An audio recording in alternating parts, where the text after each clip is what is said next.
Jadi jangan kira terus di situ merupakan mangkobah, satu derajat yang luar biasa bagi Nabi Khidir ngalahkan Musa, itu enggak. Tapi ini juga mangkobah bagi Musa, betapa tidak sabarnya beliau ketika untuhikat furumatullah. Dan itu Ibnu Hajar Al-Asqalani dalam bingkai itu. Jadi beliau itu sangat ringan sekali. Artinya gini, kita bahas Zakaria Al-Ansori nggak bisa tanpa bakas gurunya, yaitu Ibnu Hajar Al-Asqalani. Nanti sama bakas muridnya. Lah yang mulai bakas muridnya itu kamu harus siap-siap.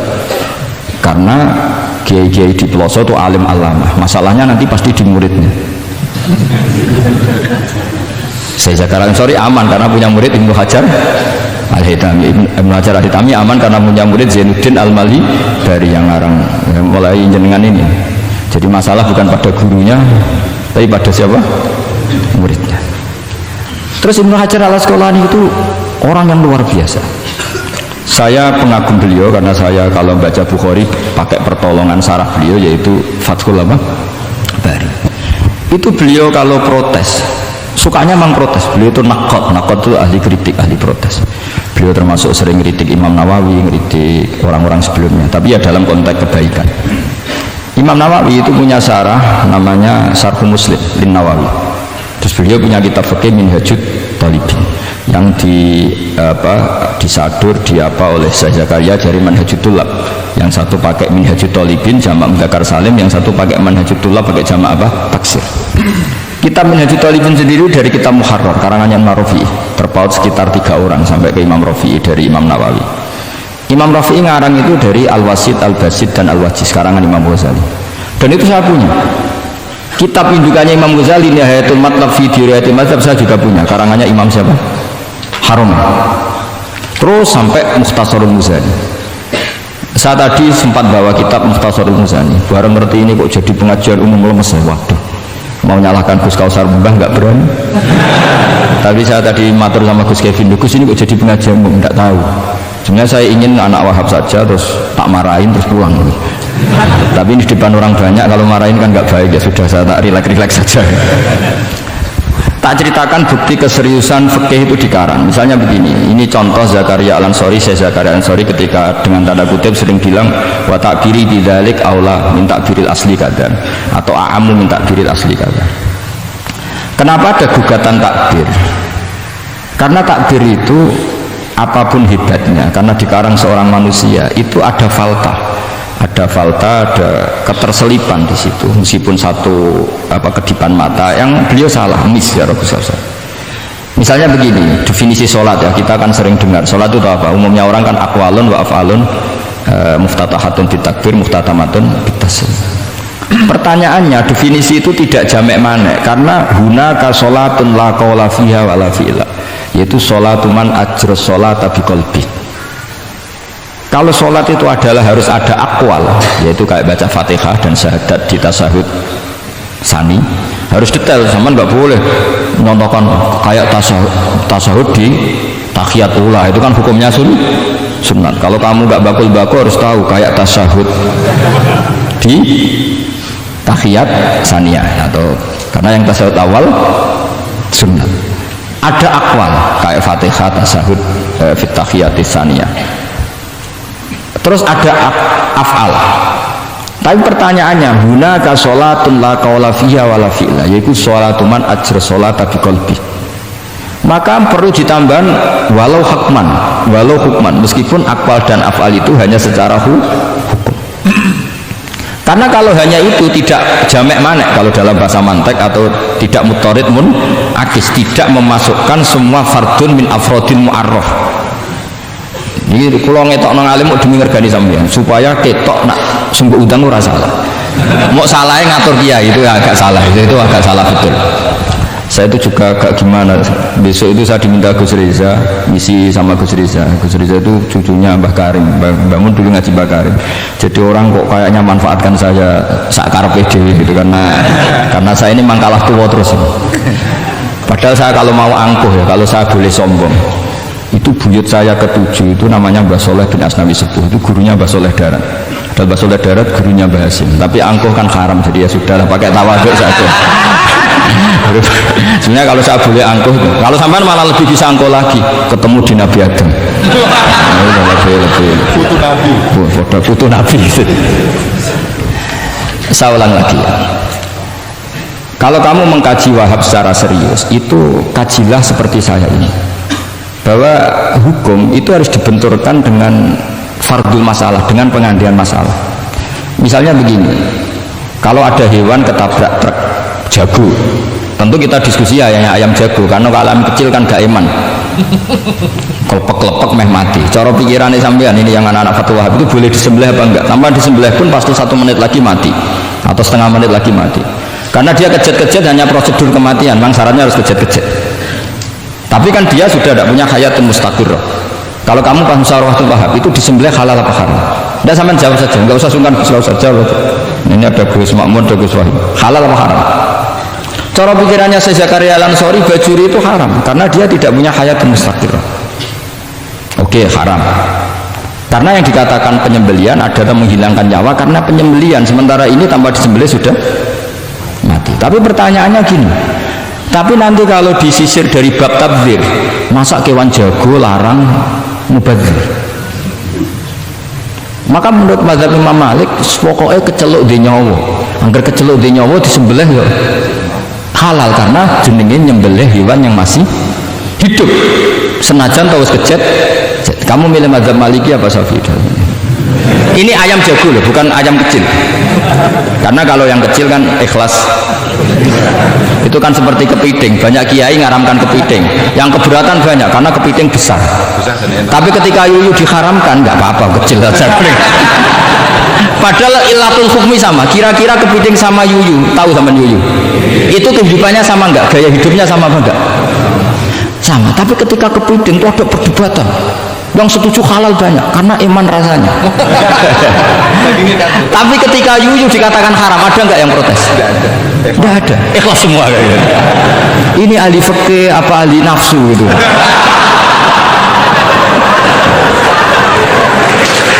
Jadi apa debat itu akhirnya nggak mutu kan? Coba kehidupannya kepiting sama yuyu itu sama apa enggak? Sama. Kenapa kepiting mukhtalaf alaih kalau yang yuyu hampir semua kiai meyakini haram? Kenapa? Sama. Saya itu pernah betul ngalamin, saya mau pas jalan-jalan sama putri saya, ada ayam jago ditabrak truk gitu. Sudah kejut-kejut, tanya orangnya, Gus ini halal enggak? Saya bilang untuk kamu halal. Lama-lama orangnya penasaran, kok untuk kamu, untuk hukum kok ada untuk kamu. Akhirnya tanya, gak Gus mestine iku piye? Kon tak haramno ya ora siap wong kon iman nggih Gus bener. Ya misale cara jenengan. Aku kiai kurang pegawean tapi ya mangan titik kejet-kejet aku. Tapi ini logika ya, logika yang dibangun fikih. Fikih itu kalau bangun kaidahnya gampang. Fikih itu gampang sekali karena sesuai fitrah manusia. Misalnya fikih itu kadang saya baca itu ya tertawa. Coba orang wajib mandi karena keluar mani. Ya sudah keluar mandi wajib mandi. Sebetulnya keluar anak itu tidak ada hadisnya, nggak ada dalilnya. Tapi wajib mandi orang nifas itu karena mengeluarkan anak. Itu orang-orang fikih yang masih asli itu kalau bilang ya li anal walada maniun munakidun. Ya kadang-kadang sembrono. Ya enteng saja. Mbah jenengan tak nonton tenan kok ngendikan gitu. Li anal walada maniun munakidun. Jadi sampean itu ya maniun munakidun. Jadi khurujul mani itu ya punya far'ul hukmi yaitu khurujul walad. Sama-sama yujibul wusla. Karena sama-sama apa?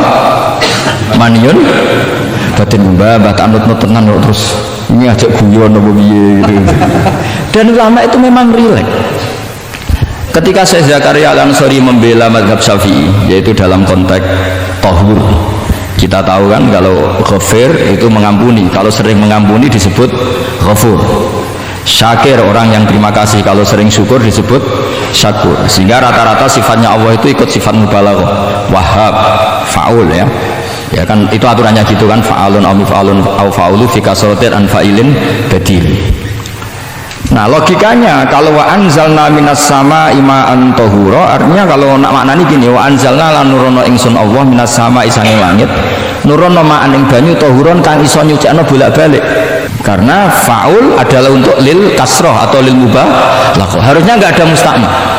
Maka saya sering kadang balik loh, nggak ada mustakmalan karena wazannya faulan, tohuron.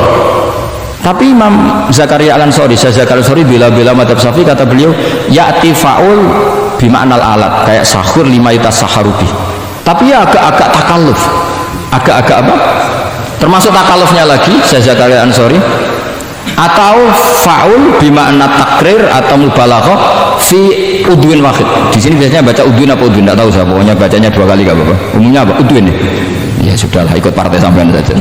Saya ini agak grogi, saya pakai madzhab peloso harus ikut guru apa madzhab sarang yang enggak harus ikut tapi akhirnya salah, enggak tahu saya, karena kata Mbah Mun gitu kalau membela diri.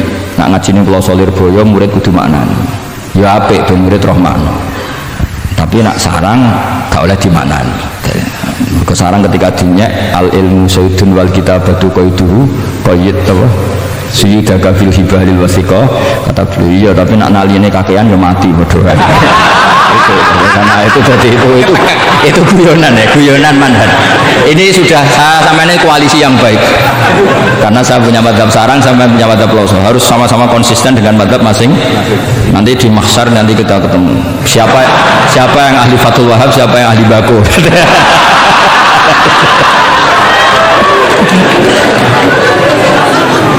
Nah, pikirannya Fathul Wahab kalau sampai khatam betul itu untuk takrir tapi fi'udwin wahid, yaitu air yang sudah mensucikan ini misalnya masih bisa mensucikan ini, yang bisa mensucikan asal masih fi'udwin wahid. Ya sudah, di situ saja takrirnya atau mubalaghahnya di situ, bukan ke anggota yang lain. Oke, itu meskipun agak, tapi Imam Malik dan semua ulama hampir mengatakan tohur itu ya tetap di kasrotil istimal, artinya ya sudah bisa takrirut tathir. Tapi yang bilang tathir digugat lagi, digugatnya gini, tohur itu mubalaghah dari tohir, bukan dari mutohir. Ini kalau sampean Fathul Masail, sampean nggak pernah tahu Fathul Masail sedetail ini, nanti diulang lagi khatamannya. Tohur itu bukan mubalaghah dari tohir, tapi dari mutohir. Padahal bahasan kita tentang tathir, bukan tentang tuhur. Sampean mikir apa? Mikir apa enggak paham? Enggak usah dijawab apa diterangkan? Apa ngaji lagi aja, enggak usah bohong dulu.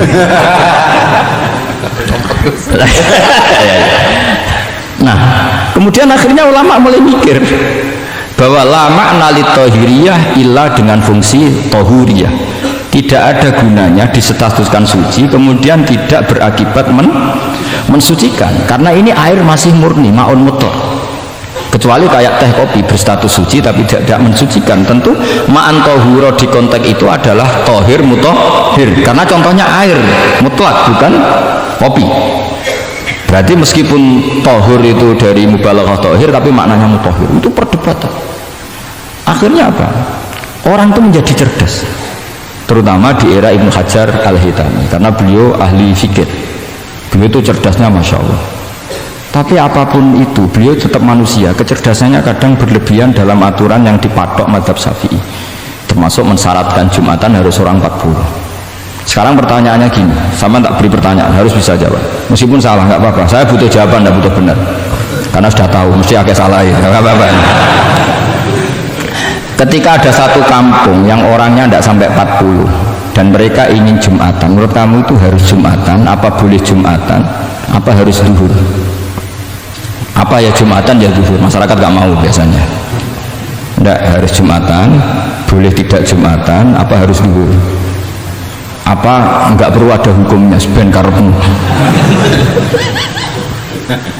Nah, di kitab-kitab I'anatul Thalibin Sayyid Abi Bakar Sato itu beliau ngendikan kamu harus tetap Jumatan meskipun jumlahnya belum 40. Karena apa? Madharat tarkil Jum'ah itu lebih ngeri ketimbang mensyaratkan 40 yang asal usul dalilnya itu tidak jelas. Imam Ahmad bin Hanbal kalau ditanya apakah Jumatan harus 40, itu ghadiban syadidan, marah besar. Lam yarid fil adat nasun, kata beliau, nggak ada dalam adat Jumatan nas. Imam Syafi'i itu hanya asumsi, biasanya wong 40 mesti ono wali ini. Tapi potongan-potongan gini meskipun sebanyak ini kan enggak, sampean menjamin enggak kalau ada 200 orang ada walinya ini? Dulu itu 40 orang pasti ada walinya, sekarang buat 1000 nggak ada jaminan ada wali. Dulu itu ada 2 wali, yang satu rokok, dikritik sama yang nggak rokok. Masuk pengiran dikebuli katanya karena tapi wali rokok ini ahli tauhid. Allah laisa bimakanin katanya. Saya tidak tahu ini tadi ya kacau. Wali itu kalau sudah debat itu bener mana? Yang satu gosok wali kok rokokan pengiran kok dikebuli, yang satu bilang apa? Allah laisa bimakanin. Saya teruskan. Jadi perdebatan di fikih itu sebetulnya semuanya itu rasional. Karena fikih dibangun di bawah qaidatul fikih, qawaidul fikih dan usul fikih, dan semuanya itu muktabas atau multamas atau makhud min Rasulillah sallallahu alaihi wasallam. Sekarang saya beri satu analogi. Pernah ada satu kejadian Rasulullah sallallahu alaihi wasallam menghentikan la yusalliyanna ahadukum illa fi Bani Quraidah. Kamu jangan sholat asar kecuali sampai Bani Quraidah. Kira-kira saya ngomong sama santri, kamu jangan sholat asar kecuali sampai Lirboyo. Sebelum sampai Lirboyo ternyata kadati syamsu antaghruba, matahari hampir tenggelam. Fariqun minhum, sebagian dari sahabat milih sholat di tengah perjalanan meskipun itu belum sampai Lirboyo. Alasannya musaro'ah fil waktu supaya tidak kodok. Yang sebagian milih sholat di Lirboyo meskipun ba'da antaghruba syamsu, meskipun matahari sudah tenggelam. Ketika dilaporkan ke Rasulullah itu falam ya'nif, ada yang baca falam yu'annif wahidan, tak baca 2 kali karena ini nanti bisa jadi debat kusir. Sampai bacanya ya'nif atau yu'annif nggak tahu, pokoknya saya baca 2 kali. Kalau baca sampai 3 kali yang 3 salah karena memang pilihannya hanya 2. Kalau ada pilihannya 3 tak baca sampai 3 kali. Nabi tidak menyalahkan salah satunya.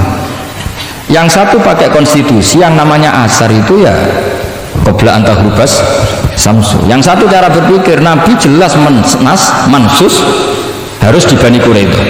Sekarang pertanyaannya, kaidah umum tentang, saya ulang lagi, kaidah umum tentang asar itu qabla ghurubi samsi dilawan nas harus di Bani Quraidah, menang mana? Nas sama kaidah umum. Kira-kira kalau kamu ngaji usul fikih menang nas. Tapi pertanyaannya, nas itu butuh mahal. Tentu boleh seperti itu. Asumsinya Nabi adalah jangan-jangan sampai sana memang belum huruf samsi. Maka makna yang mesti benar adalah esariu fil masjid. Kamu harus tergesa-gesa jalannya sehingga potensi menangi asar di Bani Quraidah. Jadi unik. Terus itu difahami pentingnya musaroah fil iktida. Jadi kalau anut kanjeng Nabi harus musaroah. Nah, musaroah ini pula yang menjadi basis fikih. Makanya ulama dulu kalau ngarang fikih itu gampang sekali. Kalau orang tidak paham aja nggak bakat wali. Sebenarnya fikih itu gampang sekali. Bagi yang gampang maksudnya, hamba tidak usah itu. Misalnya begini, Fathul Mu'in, Fathul Hab semuanya ngendikan wa yusannu nasyatun di sholatin. Jadi wa yusannu lan den sunatno apa nasyatun gumrega, semangat di sholatin krana ngadiri sholat. Fa inna wa ta'ala zamma tarikihi, sama sing ingat takbirnya. Zamma itu ngritik sapa wa ta modho sapa za tarikihi, pakai jamak muzakkar salim. Tarikihi ing wong sing ninggal nasyat. Terus beliau mendalil qala ta'ala wa idza qamu ila sholati qamu kusala. Ciri khas orang munafik itu kalau sholat itu malas-malasan. Maka saya itu sering bilang ke santri saya, pokoknya nak jamaah kudu ono melayuni, entah berapa kadarnya harus ada melayuni, wiling-wilingan musaroah. Karena di semua teks kebaikan adalah fafirru ilam, lari, ada unsur larinya, ada unsur musaroahnya. Nah, lalu lama-lama mengatakan makna hadis ini yang mesti adalah pentingnya musaroah. Nggak perlu berdebat tentang boleh nggak sholat qobla usul neng Quraidah atau tidak, tapi harus, karena begini, yang mesti salah begini, ternyata kan melakukan santai-santai, ngopi se, rokok se, jagungan se. Nabi kira-kira bisa maklumi nggak ketika cara jalannya seperti itu kemudian matahari terbenam? Karena ini yang mesti salah, paham ya? Karena nggak sampainya sana karena salahnya sendiri, ngopi se, santai se. Lah itu namanya fikih. Jadi fikih itu dari analisis yang normal. Makanya saya sering sekarang akhir-akhir ini sering kampanye kitab Sajaratul Ma'arif, dan itu saya serius dengan kampanye itu karena dikarang oleh Sultanul Ulama. Jadi kalau di wali ada Sultanul Aulia, di ulama juga ada Sultanul Ulama, yaitu Saizuddin bin Abdis. Itu kalau ngarang fikih itu gampang sekali. Saya punya kitab beliau Qawaidul Ahkam. Beliau ketika cerita kenapa harus ada sholat dihormatil waktu, beliau rangkanya enak sekali. Kalau santri Sarang, Lirboyo atau Peloso atau santri mana saja, biasanya kalau pergi ke terminal, yang di terminal kan nggak layak, apalagi ya dulu nggak layak, pokoknya kalau pipis itu pasti kena najis lah celana. Santri kan biasanya milih sholat nanti di pondok, milih terawih lah, milih terawih kan duhur asar. Saya tidak tahu kalau Gusnya. Nah, kira-kira ya agak sama kira-kira gitu. Alasannya santri yo nakal, meninggalkan sholat fil waktu itu karena alimnya. Kan sholat dihormati wajib iadah, ngapain daripada wajib iadah mendingan tidak usah sholat. Jadi ilmu itu tuh bermata dua. Rata-rata yang sudah tahu wajib iadah milih sholat apa milih ndak? Ndak, potongan-potongan rai gini tuh. Ndak, kira-kira aja. Milih ndak kan karena tahu wajib iadah. Tapi nanti setelah sampean alim dan bakat jadi wali dan sampean belajar kitab Qawaidul Ahkam, itu pasti milih sholat. Saya semenjak belajar kitab itu ya milih sholat, tapi tidak usah dimafhum apa dulu tidak sholat, tidak usah seperti itu mafhum yang salah itu. Yang berbasis seuzon, jadi mafhum seperti itu salah ya, masalah ya. Seuzon itu masalah. Kata Syekh Izzuddin bin Abdissalam memberi penjelasan kenapa harus sholat dihormatil waktu, karena khotorun najasah, bahayanya najis atau ritsun najasah, kotorannya najis itu layafi, kalau dibaca ritsul layafi dengan pentingnya sholat. Karena butuhnya Allah, butuhnya malaikat, kalau boleh dibahasakan butuh ya dalam ilmu fikih kan dibahasakan gampang saja. Ada orang sujud di waktu yang diwajibkan sujud, sehingga diabaikan syarat sholat itu harus toharatul badan, warsahubi dan wal makan. Kok kira pantas ono waktu sholat kemudian la tasjudu fil waktu sajdah. Jadi akhir gampangannya wes tetap keren, meskipun gue sholat nganggo najis orang sempurna tetap keren. Piye cara didelok malaikat kok dhuwur wis kecelok sujud, kecelok musola. Daripada gue misalnya asar gak sholat alasan celana kok najis, maghrib ora sholat. Terus cari malaikat berkhataman wahab kok kelakuane ngono kan gitu ya. Karena malaikat itu delok kok dhuwur. Bablas asar, bablas maghrib, bablas isya, meskipun sampean punya alasan nanti menisan di rumah atau di pondok, tapi ini kan melewati waktu yang harusnya ada sujud. Sehingga dalam syarat jamak takhir misalnya apa? Kamu harus niat akan jamak takhir di waktu sholatil ula, biar ada bedanya tarku karena sembrono dengan tarku yang karena ingin mentakhir. Paham ya? Itu jadi sama-sama fikih, kualitas yang dikarang Sultanul Ulama dengan sing RT itu ya beda. Dan sama harus baca kitab yang dikarang rajanya ulama supaya kamu tambah pinter. Nanti kalau gak pinter-pinter nanti sowan saya. Tetap gak pinter karena itu jatah. Makanya tidak usah sowan ya, nanti gak ngefek juga itu. Itu Syekh Izzuddin bin Abdissalam. Terus kemudian beliau mengebabkan itu detail sekali, yaitu di Sajadul Ma'arif dibabkan di bab faslun la yutrakul haqqu li ajlil batil.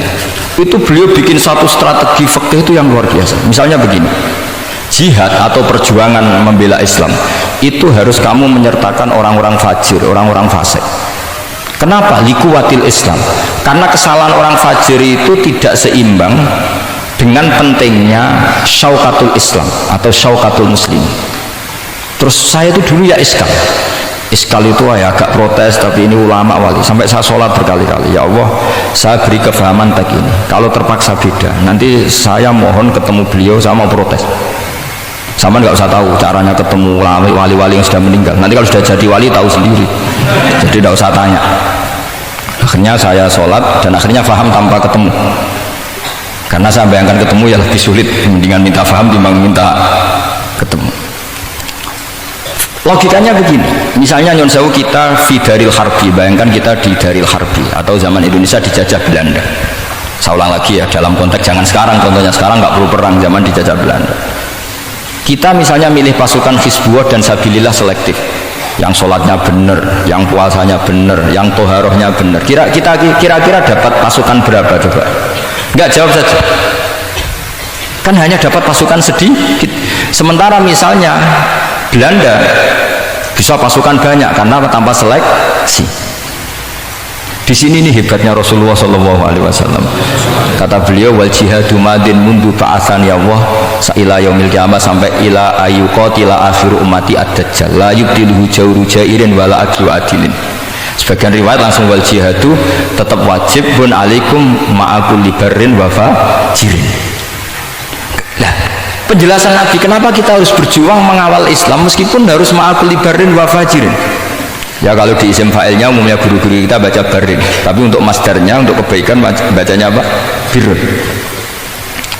Nanti kamu protes, oh barun itu daratan Gus, kalau birun itu kebaikan. Aku itu macaku kamus luwes suwi, bocah kok sembrono. Saya ini karena meneliti kiro asap, jadi insya Allah kalau masalah lughot itu saya sudah bukan sawit lagi Fathul Wahab, sudah di atasnya itu. Sampai tidak usah tersinggung, biasa aja maksudnya. Karena ini kompetisi, kalau sama nggak cocok ya harus bersaing, jangan geremeng tok. Gus Pak sombong enggak, ada usah bilang gitu, saingi saja. Makanya saya terkenal kalian itu seneng, karena senengnya itu tadi, yang idolakan saya ingin ikut, yang hasut kompetisi, jadi seru.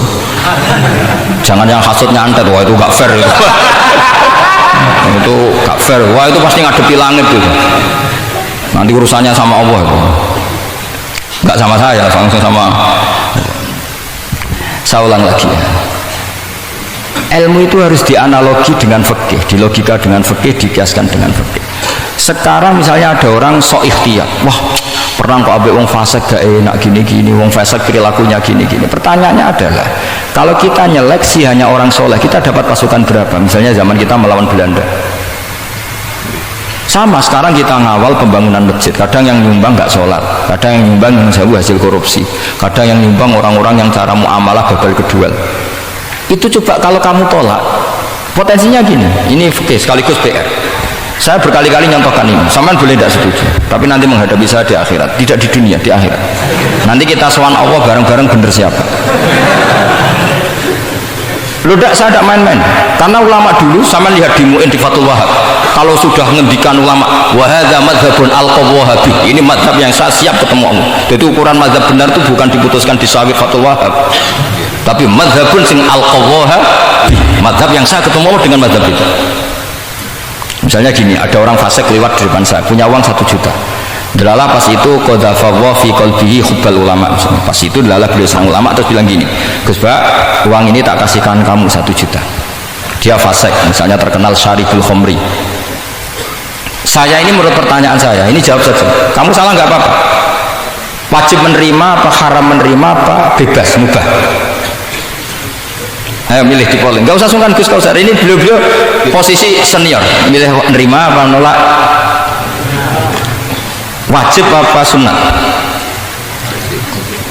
sunat apa wajib. Nah logika harus terbangun begini, kalau kamu terima maka akan dicibir. Malam di Fathul Wahab juga di saya kok gelem, bolak-balik nak duit gelem aja. Itu juga masalah kan, kiai latihan jatuh kan. Hanya posisinya ada mantep-mantep amat. Kecuali kadung keramat. Udah kadung keramat itu. Sama jangan niru saya, aman udah itu. Bayangkan sampean yang latihannya itu. Tapi pertanyaannya kalau sampean tolak, terus ista'ana bihadhihi darahim lil maksiyah. Tak kena kiai ra gelem, tak kena demenanku. Dan hari itu andaikan dia tidak punya uang 1 juta, dia tidak bisa kedemenannya. Gara-gara sampean tolak, dia punya alat untuk maksiat lagi. Kalau seperti ini jadi haram apa wajib? Loh, berarti sampean harus gak jawab anut aku. Artinya sampean jawab kan terprovokasi saya kan? Terprovokasi narasi. Nah, terprovokasi narasi. Itu kriminal untuk calon ulama gitu, itu nggak boleh. Nah, logika ghanimah kira-kira seperti itu. Ghanimah itu normalnya haram. Normalnya haram karena ghanimah itu min amwalil kufar. Dan notabene amwalul kufar adalah bukan sekedar mukhtalithah, aksaruha mungkin minal haram. Tapi kenapa ghanimah dihalalkan di hadil ummah? Makanya Nabi ketika ngendikan u'titu khamsan lam yu'tahunna nabiyyun qabli, termasuk beliau menyebut wa ukhillat li al-ghanaim, termasuk saya 5 hal yang Nabi sebelumnya enggak dikasih, saya dikasih. Di antara beliau menyebut wa ukhillat li al-ghanaim, ghanimah itu halal untuk umatku. Itu kan kenapa Nabi menyebut itu? Karena normalnya ghanimah itu haram karena min amwalil kufar. Tapi kenapa dihalalkan? Saya pernah ditanya seorang dosen, kenapa itu halal Gus? Saya itu kok nggak nyaman. Karena ini jenis orang ikhtiar. Terus saya bilang gini, andai kan kamu digarong sama garong, kemudian garong itu bawa senpi, bawa pedang, karena kamu merasa itu tidak milik kamu, monggo kadang jenengan betul malih. Wah ya tidak bisa Gus, nanti dipakai garong lagi sama amwalul kufar. Andaikan lau a'tainahum, andaikan kita kasihkan lagi ke mereka, maka akan dipakai isti'anah, dipakai pertolongan atau alat untuk kekuatan kekafiran mereka. Di sini sirinya kenapa ghanimah menjadi halal. Tapi kenapa Nabi sebelumnya kok dikatakan haram? Karena logikanya memang haram. Itu hebatnya Allah SWT sama para kekasihnya. Ada kekasihnya yang dipilihkan haram, yaitu Nabi qabla Rasulullah SAW, karena normalnya memang haram. Ada Nabi yang fikihnya lebih dinaikkan lagi, yaitu dihalalkan supaya harta ini tidak dipakai i'anah alal maksih. Sampean milih fikih mana tuh? Nah, saya berharap pinternya Khatam Fathul Wahab itu paling enggak sampai seperti ini. Barimu nantang saya enggak apa-apa, tapi nanti ketemu di akhirat. Nah itu fikih. Jadi fikih itu, nah tapi kan iso wae Gus nampani khadzun nafsi lah, itu mulai masalah kan. Makanya yang seperti itu jangan untuk khadzun nafsi, karena kita butuhnya itu nyita supaya ini enggak dipakai kekuatan maksiat. Dibilang kon malah gue ngopi rokokan, nah, ini orang kan terus curiga, jebelin ambil duit ya dot gelu. Buktikan kalau anda tidak pakai, kamu terima sebagai penyitaan, tapi anda tidak pakai. Wah itu hebat. Tapi kalau kamu terima wajib, kemudian kamu pakai poya-poya, wah itu ya fikihnya benar, kelakuannya benar. Nah saya berharap anda memahami fikih itu sampai seperti saya ini. Syukur-syukur lebih. Meskipun ya agak-agak mukhalaf bisa diperjuangkan, nggak apa-apa. Kamu doa di saat istijabah, ya Allah saya ingin mengalahkan Gus Baksari itu dengan doa itu. Tapi tak jamin nggak mustajab, karena sudah berbasis ghil, kebencian. Doa yang berbasis hasud pasti tidak mustajab. Jadi makanya saya rela kalau ada kompetitor, karena tadi pasti. Jadi fikih itu gampang. Misalnya begini lagi, saya beri sekian contoh. Di sini tadi saya minta Gus Kevin untuk membawakan Babul Hijrah juz 4 kitab Mahalli. Karena Mahalli itu namanya Kanzur Rohibin sebetulnya, cuma yang ngarang Mahalli lebih terkenal dengan istilah apa? Mahalli. Beliau nyarai kitab Minhajut Thalibin. Imam Mahalli itu senior. Jadi Syekh Zakaria Al-Ansori itu ya beliau sudah menyulap Minhajut Thalibin jadi Manhajut Tulab, tapi beliau ikrar kalau itu awal-awalnya dari Imam siapa? Nah sekarang pertanyaannya gini, saya misalnya nempat di Korea Selatan atau di Amerika, saya sudah punya tanah di sana, saya ulang lagi punya tanah di sana, punya komunitas di sana juga saya nggak diperlakukan buruk, bisa sholat, bisa puasa. Hukumnya saya pindah ke Indonesia atau ke Mekah atau kemana saja, hukumnya haram apa boleh? Saya tidak mendapat perlakuan yang macam-macam. Kalau saya disakiti dan dipaksa menjadi kafir, maka wajib hijrah. Kalau nggak ada pemaksaan itu, kira-kira hukumnya gimana? Ada ulama yang mengatakan hukumnya haram hijrah, harumatil hijrah. Karena apa? Li alla yastauliya bitil kalbu'ah atau tikal bu'ah al kufaru. Karena sebetulnya kamu tidak dianggap sekedar pindah ke Indonesia, tapi membiarkan tanah yang dulu kamu pakai sujud, tanah yang dulu kamu pakai sholat, tanah yang sudah menjadi komunitas muslim menjadi komunitas kafir, berarti dianggap pembiaran. Itu fikih. Jadi fikih itu logikanya sebetulnya normal. Maka seperti ini, saya masih ingat betul pernah didhawuhi Mbah Mun ketika di Madinah. Nak zahiri hadis ya, itu Sayyidina Ali itu ya ono salah, tidak salah loh redaksinya, ono salah.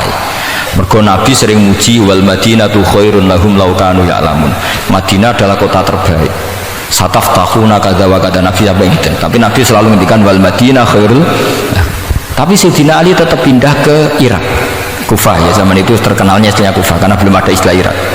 Ke Kufah. Pindah ke Kufah, kemudian beliau menyebarkan Islam di Kufah. Terus punya murid awal namanya Hasan Basri, murid paling sukses. Itu orang-orang Basrah, bukan orang Temanggung, orang Basrah. Orang Basrah. Semua riwayat mengatakan itu orang apa? Basrah. Jelas bagul-bagul, bukan bagul-bagul. Itu sangat jauh dari. Nah, karena Hasan Basri murid paling sukses ini pindah ke Basrah, maka ilmu setelah itu Basrah. Sehingga idza ikhtalafatil Kufah wal Basrah quddimatil Basrah. Akhirnya menyebar sampai Baghdad, jadi kubbatul Islam. Orang bisa dikatakan alim kalau sudah dikatakan alim di Baghdad. Termasuk Imam Syafi'i itu ngajinya di Baghdad, padahal beliau lahirnya di Gaza. Huzza itu kalau sekarang itu apa? Gaza. Askolan itu juga Palestina. Nah, dawe Mbah Mun, tapi Sayyidina Ali ku wong alim. Saiki nak wong Islam tengok-tengok ning Madinah berarti membiarkan bumi Allah di sana-sana itu tanpa ada Islam.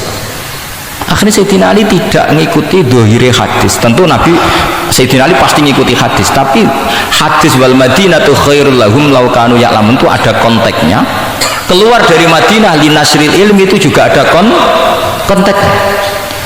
Sehingga kenapa dulu ketika futuhat, saya ulang lagi, ketika futuhat itu banyak sahabat yang sudah di Madinah mapan, ketika Mekah sudah takluk 100%, sama Sayyidina Umar ditawari, halla raja'tum ila Makkah tatufuna bil baiti kada wa kada wa fadliyatu sholat fil haram ka alfi sholatin fi, itu dipuji-puji. Boyo pindah ke Mekah, Mekah sekarang sudah milik kita, sholat di Mekah itu ka alfi sholatin kada wa kada. Tapi kata para sahabat yang sudah di mana-mana, di Persia, itu kalau sekarang Iran, di Lebanon, di Syam kalau dulu, kata beliau-beliau itu paling banter kalau saya di Mekah ibadahnya tawaf. Tapi kalau di negara-negara ini adalah nasrul Islam. Wa nasrul Islam itu da'bul ambiya. Bihada ursilatur rusul. Karena nasrul Islam itu para rasul diutus. Akhirnya mereka terus hidup di mana-mana. Termasuk muridnya Sayyidina Ali, menurut sebagian cerita terus pindah ke Baros ini. Kemana? Baros. Jadi Islam pertama di Indonesia itu muridnya Sayyidina Ali yang di Sumatera itu.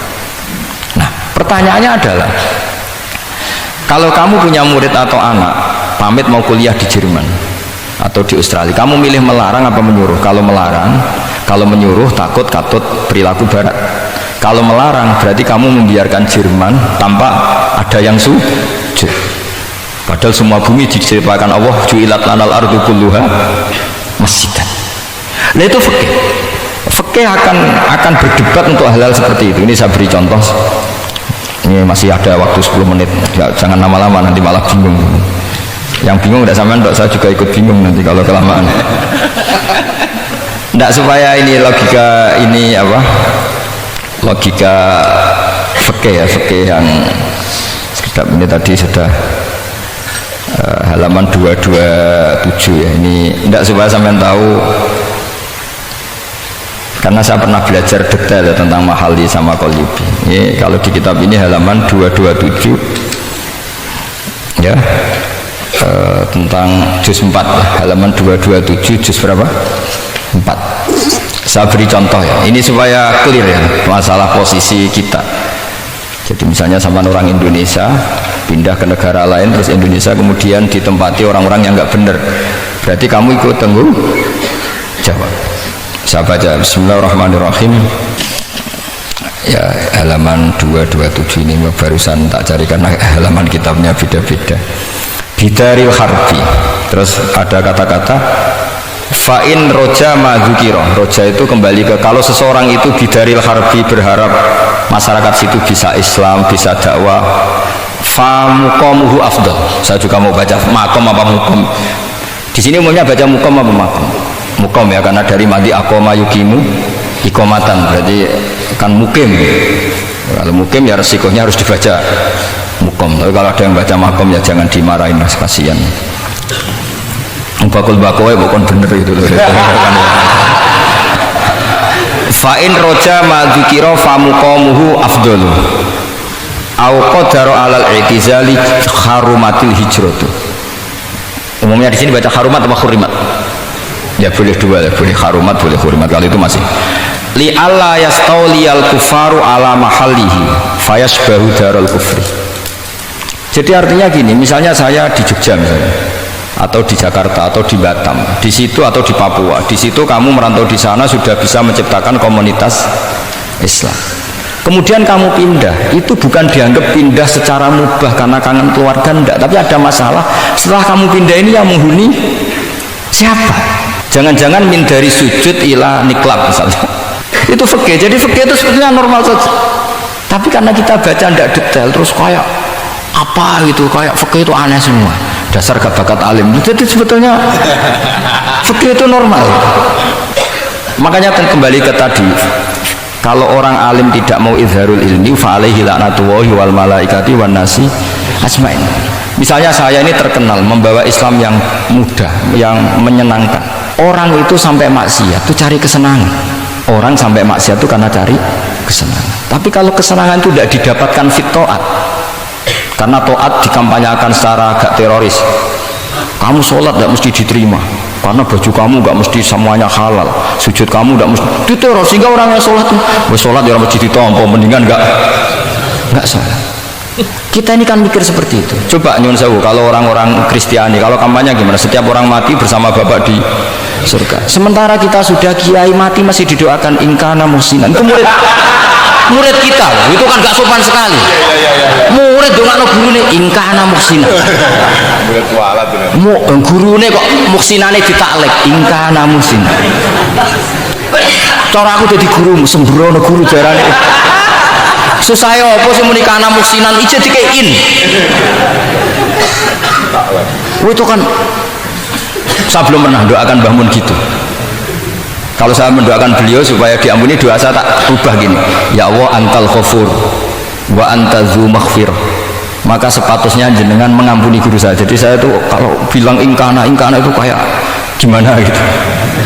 Tapi ini urusan jauh ya, sama nggak boleh protes. Tapi sanate ngono Gus, ini kitab ngono, sama ngerubah sanat. Ya saya kalau nggak bisa apa-apa kalau sama protes gitu, sampai ngerubah adab kalau gitu. Nak protes-protesan. Lu coba misalnya Syekh Abdul Qadir Jailani itu Sultanul Aulia ya. Terus beliau misalnya wafat di pelosok. Terus kamu berdoa ingkana musinan coba. Ini ketuane wali di ingkana. Boyo wong ndak akhlak sithik gitu maksudnya. Wong sak donya iku ya tabarruku bi. Ya tabarruku nabi. Saiki ditaklek ingkar. Saya tuh belum pernah doain guru-guru dengan, meskipun saya tahu itu doa yang, karena pikirannya gini, misalnya sampai protes, Gus wong sanate ngono, jangan-jangan mancen apalam mau ikut tok.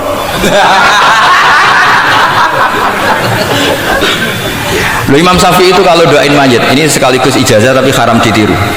Ya, tapi ijazah tapi haram ditiru. Imam Syafi'i itu pernah ngecewakan seseorang karena beliau itu idola, ada orang meninggal beliau diminta rawuh-rawuh. Doanya hanya gini tok, ya Allah, Engkau itu tetap menjadi Tuhan meskipun tidak menyiksa orang ini. Jadi menyiksa orang ini tidak kebutuhan Engkau. Kalau tidak jadi kebutuhan Engkau ya tidak usah dilakukan. Itu terus pulang keluarganya gremeng, iki piye donga ngono tok. Tapi satu keluarga itu diimpeni mayit itu diampuni gara-gara doanya Imam Syafi'i. Ya Allah, anta ghaniyun, anta itu ghaniyun an azabim. Engkau tidak perlu menyiksa orang ini. Engkau tetap Tuhan, tanpa menyiksa orang ini tetap Tuhan. Jika itu tidak kebutuhan engkau, ya sudah, tidak usah dilakukan. Iya. Jadi kalau saya doain guru-guru, ya Allah sifat ghafur engkau itu pasti efektif. Gak mungkin sifatnya jenengan kok boten tembus.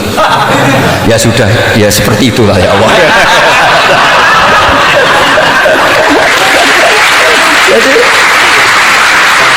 Jadi itu urusan jauh, sama nggak boleh protes. Gus kok ngawur istri dia, bukan ngawur, saya ini orang waras, punya rasa takdim sama guru sama para wali. Sementara kamu yang berdasar sanad tadi, jangan-jangan menghafalan kamu hanya itu. Ayo milih mana? Saya bukan bikin ajaran baru, nah ini cerita rasa. Cerita apa? Rasa. Dan itu di hadis-hadis gitu. Nabi itu kalau manja sama Allah gitu, kalau ada orang salah terus kemudian diazab, kata Nabi, anta akram min ayu adzibahu marrotain. Ini di dunia sudah pernah engkau beri sanksi ya Allah. Anta akram min ayu adzibahu marrotain. Tapi kalau belum disiksa kemudian dia aman-aman saja di dunia, engkau itu akram, engkau sudah mulia, gak pantas sudah menyelamatkan di dunia, kemudian jenengan dendam di akhirat masih. Jadi masih nyiksa lagi. Nabi itu kalau sudah manja dengan Allah itu akhirnya baik semua gitu. Lah saya jenis ulama yang partai itu. Partai itulah kira-kira seperti itu. Jadi ya, jadi ini relax saja, ini monggo nih tadi sesuai janji saya hanya 10 menit dari sekarang. Saya juga mungkin saya nanti tetap pulang karena saya besok ngajar di setainya Gus Sofur. Mungkin Saya itu sudah janji sama istri saya, setelah Yai wafat paling saya ini dibully, pernah sepuh itu 2 tahun, semoga setelah 2 tahun saya naik lebih sepuh, pakai dalil-dalil yang agak-agak angkuh tadi karena terpaksa. Jadi sekarang ngalah 2 tahun, setelah itu saya pakai sanad yang saya sepuh gitu. Supaya agak digawe kongkonan terus gitu. Tapi saya tidak tahu tingkat adab saya sampai berapa tahun, saya tidak tahu gitu. Tapi saya mohon sama yang Musairin Fatul Wahab, ilmu itu dianalisis secara cerdas, ceria dan mudah. Saya dulu itu ya iskal sama hadisnya Nabi, kullu ummati mu'afan illal mujahirin. Semua umatku dimaafkan asal ketika dosa itu gak cerita kalau dosa. Saya dulu jenggat, orang dosa cerita dosa itu kan kesannya jujur baik gitu. Tapi setelah saya pikir-pikir itu bener Kanjeng Nabi. Misalnya sampean cerita dengan anakmu, lihat zaman mondok sering nak marung utang gak bayar ya biasa. Ya biasa, sekolah gak munggah. Itu jujur apa mengajarkan? Mengajarkan. Suatu saat anak sampean goblok persis bapak. Maka penting, tidak jaru itu penting. Makanya kata Nabi, semua umatku diampuni kecuali yang cerita-cerita dosanya. Karena dengan cerita itu artinya apa? Misalnya sampean zaman puber pacaran, terus kamu cerita, "Lah dhisik untuk ibumu ya pacaran." Oh, tak gunjakno ngalor ngidul. Itu jujur, tapi suatu anak kamu pacaran kan alasannya apa? Niru bapak. Tapi tidak kamu sok suci, pacaran haram. Oh. Pak, lah kowe kontok ibu. Wah, itu pangeran peparinge. Lo kan kira bodoh nih, wah itu peparingnya pangeran. Gak pacaran Pak. Oh pacaran haram tuh. Kena muni orang kan bodoh nih. Pacaran haram tuh. Aku untuk bojo peparingnya Allah. Wah itu dimaafkan malah itu. Lo coba nyon sewu, ini analogi ya nyon sewu. Kalau andikan semua yang pernah zina itu ngaku zina. Kalau itu jumlahnya 1000 saja, 1000 itu punya keluarga. Satu orang minimal punya keluarga 10, akan dipakai justifikasi kalau suatu saat zina berdasar pernah Pak D-nya atau Pak L-nya, iya enggak? Tapi kalau semuanya enggak ngaku dan semuanya nyuwun sewu sok suci, wanteng nang masjid, sak wiridan nuwangi, semua anak putune kok, wah mbahku khusuk puak. Padahal nangisnya perkara nyesal tahu mau. Tapi artinya apa? Konsep yang dikatakan Rasulullah SAW itu kan luar biasa. Kullu ummati mu'afan illal mujahirin. Karena dengan jihar, memang di situ masdarnya kok jadi jihar. Jadi bukan ijhar tapi jihar. Jadi memang bahasa Arab itu agak unik. Misalnya di nahwu itu masdar itu kalam. Kalam berarti solasi mujarrad. Tapi fiilnya enggak kelaku. Kalimah yaklimu kalaman itu enggak melaku. Sing melaku lam yatakallam. Tapi padahal masternya kalam. Jadi suara sama raya kau pengalaman, selalu waktu itu pengalaman sekali. Jadi memang bahasa Arab itu lucu. Apalagi lafadz bagho malah paling kasus dalam bab yung kolu. Bagho maknane lajut. Bareng melok wazan imbagho. Yang bagi sayukso. Iku piye? Biasanya makna sulasi mujarrad sama mazid kan nggak beda-beda jauh. Barang kena bagho tuntas. Bagho jadi yang bagi. Nah kita kok yang bagi sulasi mujarrad ya apa? Bagho Pak. Bagho maknanya apa? Jadi tiang-tiang langsung Pak. Mereka bingung gurunya beneran loh bingung. Daripada bingung jadi tiang-tiang maknanya lanjut. Laisa ku fil mandi mudhari endi ora ono mudhari mandi kok ora ono mudhari ya mandi wae ora usah mudhari wis repot bahasa Arab wis repot kene ora melok dibahas mau apa coba ya sudah takdir ngono ya sudah. Jadi apa yang dikonsepkan Rasulullah SAW itu pasti yang terbaik. Bahkan Imam Ghazali ikut berkampanye wa inna ya, termasuk pemberian Allah terbaik adalah sitra. As-sitra itu atau tutup. Jadi hifdzul qaba'ih, menjaga supaya keburukan kita tidak kelihatan, itu termasuk kebaikan. Bukan dianggap tidak jujur, karena tadi kalau semua keburukan kita tampakkan, maka akan menjadi masif. Misalnya kamu cerita, misalnya insya Allah lah kita yakin semuanya kita insya Allah diselamatkan dari zina. Misalnya cerita dosa yang kecil-kecil saja, misalnya ini pondok utang rambayar atau rokokan, gak jamaah, terus kamu ceritakan anak kamu, itu bukan jujur, mesti sebagai alat. Jadi cara anak kamu, wah disanggup, cocok, suatu saat aku goblok kayak bapak. Aku di sekolah dong sering ramunggah, wah namu mondok harus tenang, santai. Nah ramunggah dalilnya, tapi nak gue cerita. mondok ini di pelosok pirang tahun Pak 10 tahun kepengen awet mayai kepengen mondok susu ben barokah munggah terus Pak munggah maksudnya orang munggah kelas munggah apa wae pokoknya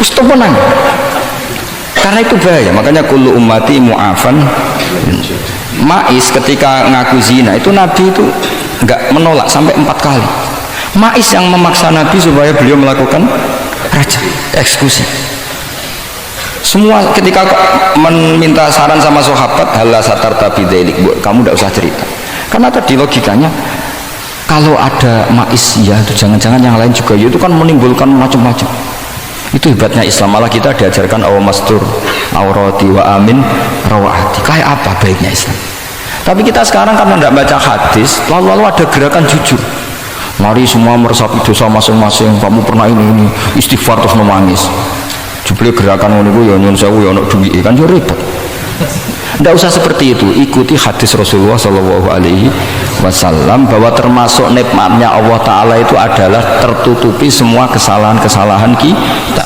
dan itu barokah bagi hadatin karena kesalahan tidak muncul.